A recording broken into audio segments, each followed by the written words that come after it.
Hey, how's everybody doing? Put in the chat where you're jumping on from. I want to see looking. Hey Joe, how you doing? Got the UK in here, Toronto, Connecticut, Cedar Rapids, Eugene. So cool. St. Paul, Knoxville, Qatar. Sierra, thanks for joining us. What time is it in Qatar right now?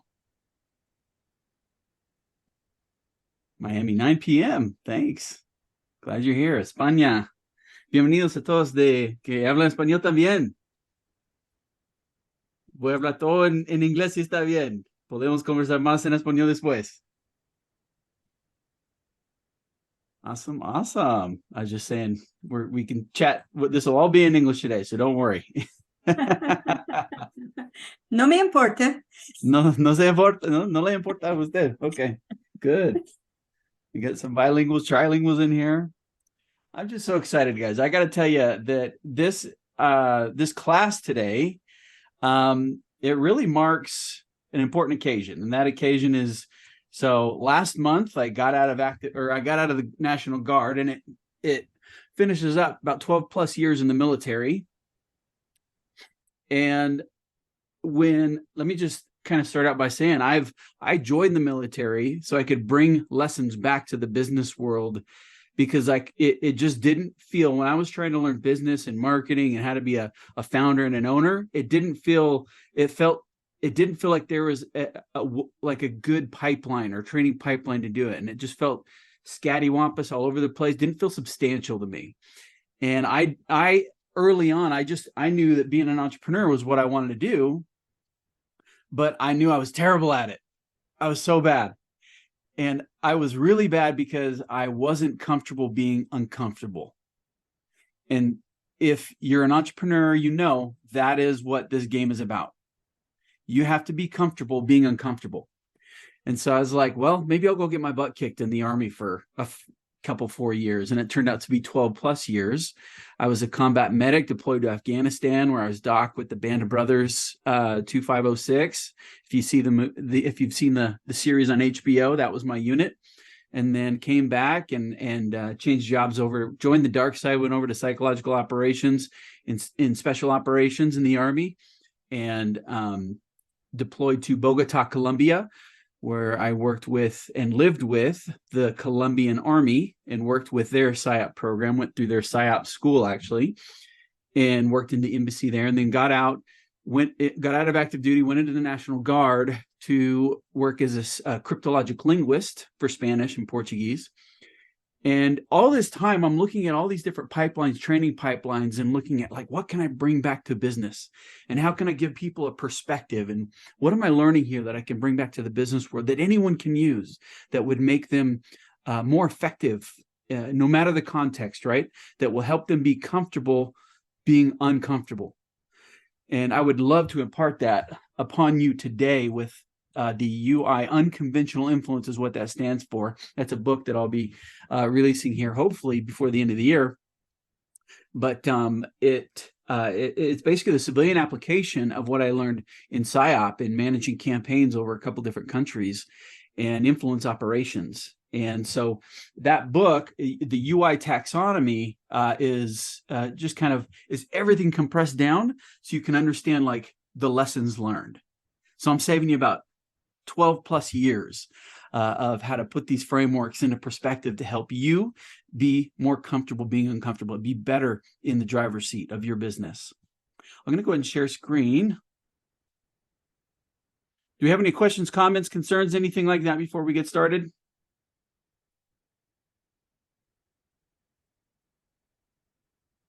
Fantastic. So the UI detachment, unconventional influence detachment, we want you to become masters, influence, and experts in narrative. And getting into kind of what narrative is, it's different than just a story. Narrative is a sequence of stories that are not meant to convey information. It's meant to help reframe meaning. That's how we use it in the military, is narrative warfare. And so narrative it's a particular structure. Ajit Maan, she is a specialist in this area, talks about how it's 4 parts, MICS. It's meaning, identity, content, and structure. And I teach it in the Narrative Discovery Challenge. In the annex, I teach it as DIME, D-I-M-E, desire, identity, myth, and evolution. And so all that being said, we're going to talk about kind of how to bring, again, these lessons learned in the UI taxonomy, give you a great perspective. Okay, so again, my goal for you today is to help you so that you would be able to see any book, any course, any certification, any school degree on persuasion, influence, or behavior change, and know instantly if you even need it or where you would use it. So that way there's no waste, no wasted time, nor money, and only progress in this area of persuasion and influence. In other words, you're going to have a blueprint to build your craft. So those who stay, I put together something special for you, and that is the UI Taxonomy Full Spectrum Influence Blueprint. You'll get the digital copy of that, and it's about 17 pages, and it's got a whole, it's put together in a form that's it's super cool. So I'm excited for you to get that. Make sure you stay to the end. So let's go. It's story time. We're gonna tell a story, and I can't see you guys, so put something in the comments if you want me to stop or you have a question. So story time. So this is me with Colonel Karan in the bottom right hand corner at the Colombian PSYOP school in Bogota, Colombia. I lived with the Army there. And as I was going through this program, it's an excellent program. The United States has worked a lot with Colombia in keeping narco-terrorism coming up through our southern borders. And they build their PSYOP program modeled after ours, but more for kind of building relationships of trust with their own people. Okay, and so it's a kind of a new program when I was there in 2017. And so it was interesting, having gone through several selection and assessment special operations pipelines and training pipelines. I understood that garbage in, garbage out, right? Like you have to have some sort of structure so that you maintain quality control of the soldiers that you're pulling through these pipelines. So there's some lessons learned as I was there. I was going through their pipeline as a student and as kind of an expert, having brought the doctrine to them. So we're advising and assisting and going through as students. And so I went through their program, and what I learned, I think, had a lot of parallels to what I see going on in business training and in marketing courses and programs out there, and ways to promote and launch and build your business online. And I saw that there were a few different problems with the way they were doing things that we could talk about today. And those problems we're going to look at bricklayers versus architects, garbage in, garbage out, get go, and then reverse PSYOP. So let's talk about these. So the story of the 3 bricklayers, I'm sure you've heard it. You ask these 3 different bricklayers, they all have different perspectives of what they're doing. One says, well, I'm out here bricking my back, I'm laying bricks. The other one says, well, I'm building a wall right here. What's it look like? And then the third one says, I am building the Sistine Chapel. And it's a perspective.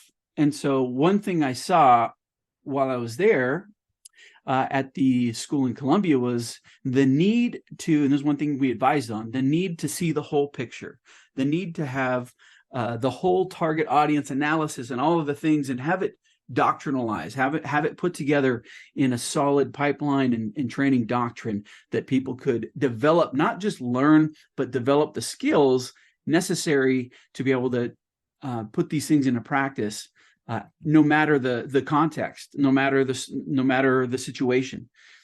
And so instead of looking at it like a bricklayer, we need to look at it like an architect. Number 2 is the garbage in, garbage out.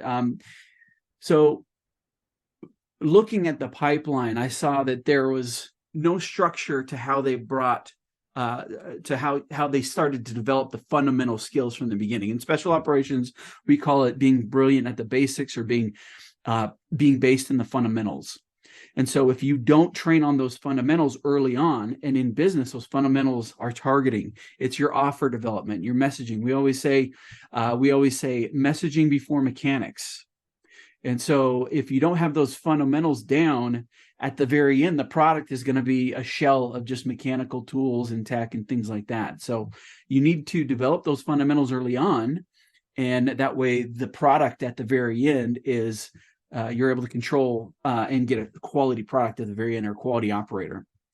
And so here is, instead of garbage in, garbage out, willy-nilly, just whatever you want to do. In PSYOP, we had a selection and assessment where it was, and I'm not telling you that you need to do this, I'm just giving you a structure, but we had a selection and assessment that was very arduous and grueling, and that weeded out those that didn't want to be there. And then after that, it was 10 days of really difficult training. Then after that, it was about 35 to 41 weeks of more intense training and getting through the different phases of introductory, language, the job, and then the culminating exercise, and then graduation. And so bringing people through this preparational qualification training pipeline was important. And you're able to not do garbage in, garbage out, but quality in, quality out. And then the third thing was being able to see the whole picture. Just like seeing it like an architect, if we're too close to things, we can't see the forest through the trees, then it's going to be tough. It's going to be tough to act and plan and operate in a tough environment like business. And so here we see that all roads lead to Rome. If you're able to plan in advance where you want to go, and then build and operate according to that plan, then no matter which route you take, it's all going to lead to where you want to go, that same place. All roads lead to Rome. So the solutions we're talking about today are the UI taxonomy. We're going to show you what that looks like. And then the pathway to mastery, we call it unconventional influence, the self level, the team level, and the herd or the campaign level. And then the annex and there, diffusion cell, are a couple different programs that I'm actually launching today. We'll talk about those, and you can kind of see if those are for you. But those are what we're going to talk about. Again, the UI taxonomy. So we're going to talk about this. I turned it side to side like this so you could see it, but this is massive. And I want you to see, we're not going to dig deep on every little thing because it would just take too long. But I do want you to see with new glasses after going through this, that there is a system of classification, and there's a rhyme and a reason to how things work together.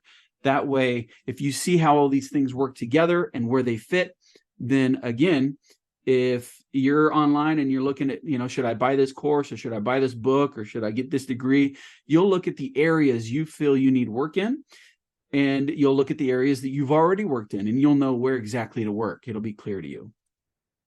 Just let me know if you've got anything. But we're going to go through the UI, unconventional influence taxonomy.